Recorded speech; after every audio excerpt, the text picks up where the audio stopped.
Well, when we reverse that and make it a passive sentence, then we are taking the thing that is receiving the action and making that the subject instead of the object.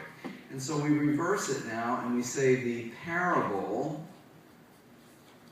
is being taught. The parable is being taught. Now again, we have the same verb here, but you'll notice now instead of an active verb, we put in this being right here to convert it to a passive verb. The ing on the being shows us that this is still continuing action. It's going on in the now time, continuous action. The parable is being taught. And so the parable still receives the action, but instead of being the direct object, now it's moved over here to be the subject. And so the parable is the subject. That is the thing that is, it's the subject, it's the thing that we're talking about, we're making some predication about it. It also happens to be receiving the action. So when you have an active sentence, the subject is doing the action and the direct object is receiving the action. When you go to a passive sentence, the subject is passive. The subject's not doing anything. The subject is being acted upon. And so the parable is being taught. Now that then leaves the question open. If the subject's receiving the action, who's doing the action? Well, we have that by adding a little tagline that we call personal agent, and we would say by the apostle. And so we call this prepositional phrase here personal agent because it gives us the individual or the agent that is doing the action. If the subject's not doing the action, then you have to have some indication of who or what is doing the action.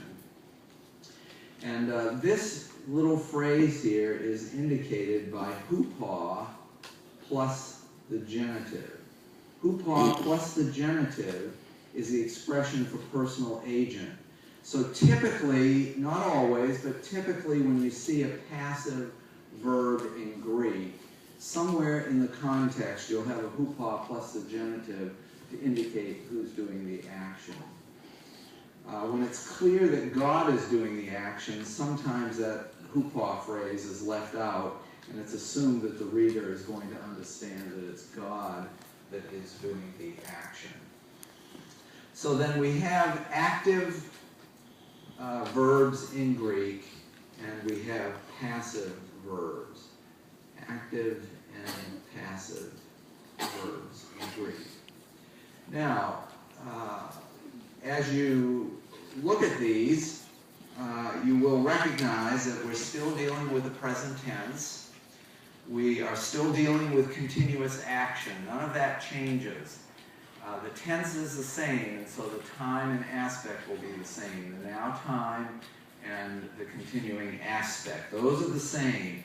The thing that's differing in all of this is the relationship of the subject to the action. With an active verb, the subject is doing the action.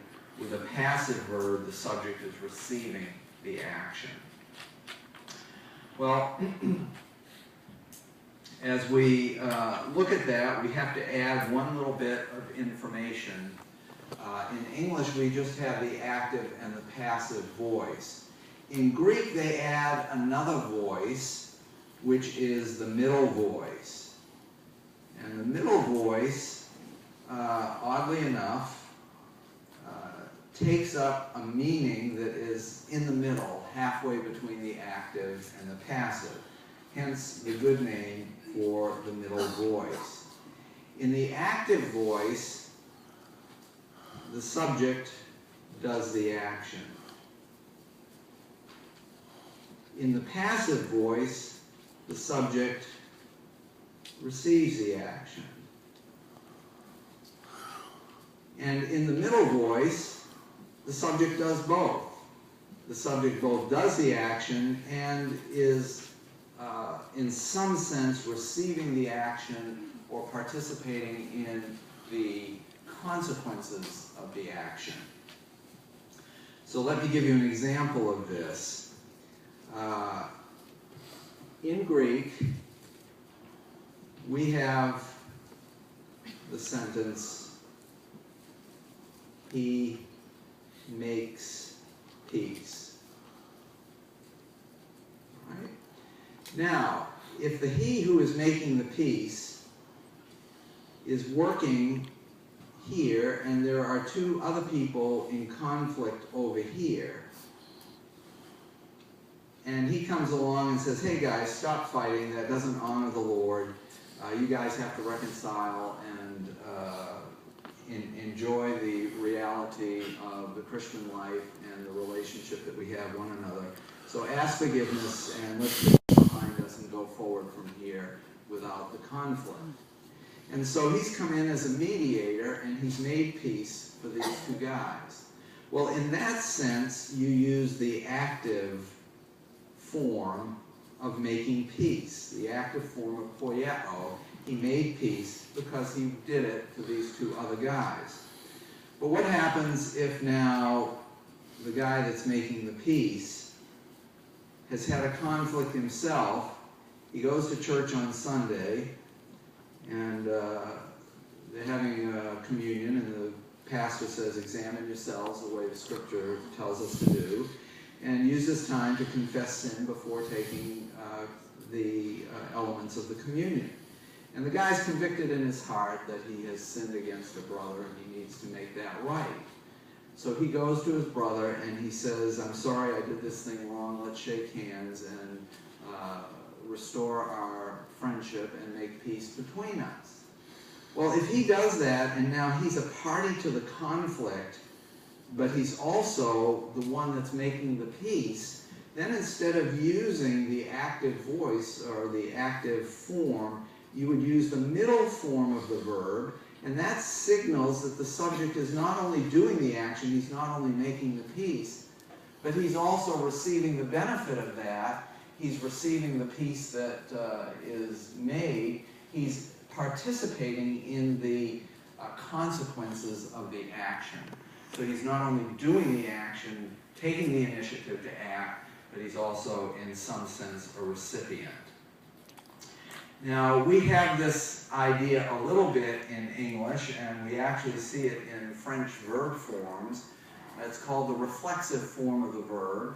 And so you're getting ready for guests that are coming over for Thanksgiving, and you have to make the salad and chopping the carrots. And then all of a sudden, ooh, you've cut your thumb. And you say, oh, I cut myself. Well, I did the action of the cutting, and I also am the recipient of what was cut. I was cutting the carrots, but now I've cut myself. So I'm not only the subject, but I'm, in a sense, I'm the object. I'm not only doing the action, I'm also receiving the action. And in French, they change the form of the verb, those of you that know French, and they have actual reflexive forms of the verb. We don't do that in English, we just put a reflexive pronoun in there, I cut myself, and that indicates the reflexive action. And so the Greek has active, middle, and passive voice. In English, we have active and passive voice, and then we have a way of making a reflexive construction, but technically it's not a separate voice of the verb. So this is a little background on the English grammar that we're working with. Now, one of the things that on the one hand is nice, but it's also a little bit tricky in Greek, is that the middle and passive forms are going to be the same in Greek. In the present tense, the middle and passive forms will be the same. And you look at that and you say, oh, well, how do I know if it's middle or how do I know if it's passive? Well, there you go. If it's passive, you're more likely to have that hoopla plus the genitive, indicating that you're working with a passive verb. Now, passive verbs don't take direct objects. Direct objects receive the action. And so passive verbs can't take a direct object because the subject already is what's receiving the action. So if you have a passive verb in Greek, you're not going to have a direct object. So A middle verb can take a direct object because the subject is doing the action and is also in some way participating in the results of that action. So he makes peace. Peace is the direct object, but because the guy making peace is a part of the consequences, you use the middle voice. The middle voice can take a direct object. It can take a direct object. And so if you have a direct object in a form that looks like it could be middle or passive, it's going to be middle. If you have no direct object and you have hoo-paw plus the genitive, then it's going to be a passive verb. And so the middle and passive forms you should be able to